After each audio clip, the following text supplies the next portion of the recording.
कांग्रेस के वरिष्ठ नेता सलमान खुर्शीद की नई किताब विवादों के घेरे में घिर चुकी है। इस पर कुछ वकीलों ने दिल्ली पुलिस में सलमान खुर्शीद के खिलाफ शिकायत भी दर्ज की है और मांग की है कि इस किताब को जल्द से जल्द बैन किया जाए। 5 राज्यों में चुनाव होने से पहले सलमान खुर्शीद की किताब पर मच रहा है बवाल। जनता पार्टी ने भी इस किताब की आलोचना की और कांग्रेस पर जमकर बरस रहे हैं। सलमान खुर्शीद की किताब पेज नंबर 113 पर हिंदुत्व की तुलना ISIS और बोको हराम जैसे इस्लामी जिहादों से की गई है, जिसको देखते हुए लोगों में खासी नाराजगी है। इसी कड़ी में आपको बता दें, संदीप चौधरी जो दिल्ली प्रदेश के अध्यक्ष है शिवसेना पार्टी के, उन्होंने अपने कार्यकर्ताओं के साथ दिल्ली के जंतर मंतर पर विरोध प्रदर्शन किया और सलमान खुर्शीद का पुतला जलाने की कोशिश की, जिसे दिल्ली पुलिस ने रोक लिया। आइए सुनते हैं संदीप चौधरी को उन्होंने क्या कहा। सलमान खुर्शीद ने जो अपनी किताब में ISIS और क्या नाम उसका बोको हराम जैसे आतंकी संगठनों के साथ हिंदुत्व की तुलना की है, उसका विरोध करने शिवसेना दिल्ली की टीम आज जंतर मंतर पर पहुंची है और घोर विरोध करते हैं। और इस किताब पर बैन लगना चाहिए, ऐसी मांग है हमारी, और FIR दर्ज होनी चाहिए तुरंत। इस तरह के लोग देश को बांटने का काम कर रहे हैं धर्म के नाम पर। तो क्या लगता नहीं बोको हराम की एक स्टोरी भी आई हुई है कि बोको हराम ने कितने कत्ल किए हैं, उसके बाद भी तुलना करना, क्या सोचता शिवसेना? यही तो दुर्भाग्य की बात है। आपका गठबंधन भी चल रहा है महाराष्ट्र में।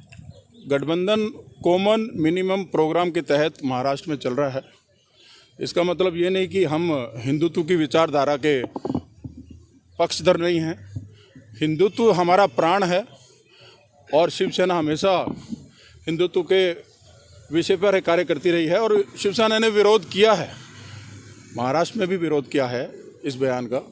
और मैं समझता हूँ कांग्रेस के भी कुछ जिम्मेदार नेताओं को इस किताब में जो इन्होंने लिखा है 113 नंबर पेज पर विवादित, इसका विरोध कांग्रेस के नेताओं को भी करना चाहिए।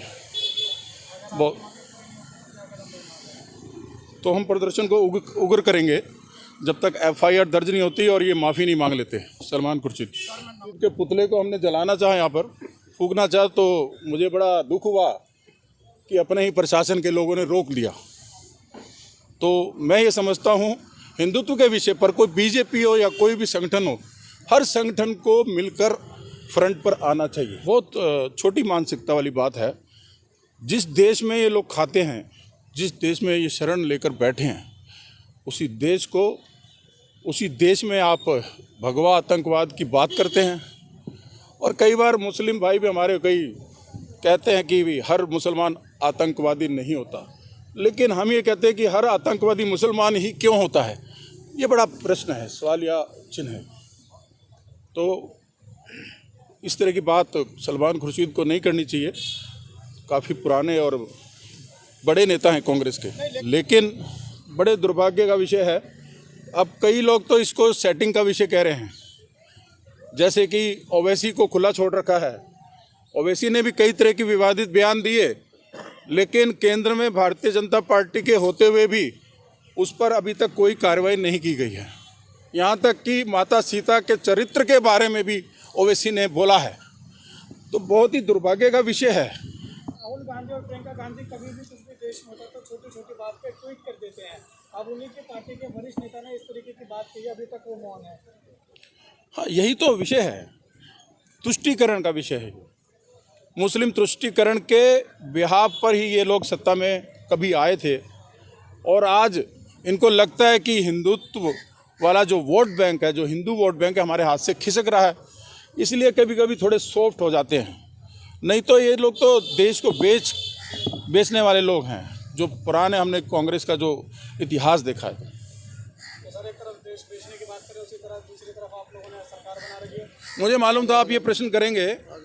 मैंने आपसे पहले भी कहा, सरकार चला सकते हैं आप किसी के साथ भी, कॉमन मिनिमम प्रोग्राम के तहत लोगों की भले के लिए, जनहित के लिए आप सरकार बना सकते हैं, उसमें कोई ऐसी बात नहीं है, लेकिन कॉम्प्रोमाइज विचारधारा के साथ नहीं होना चाहिए, ये मेरा मानना है।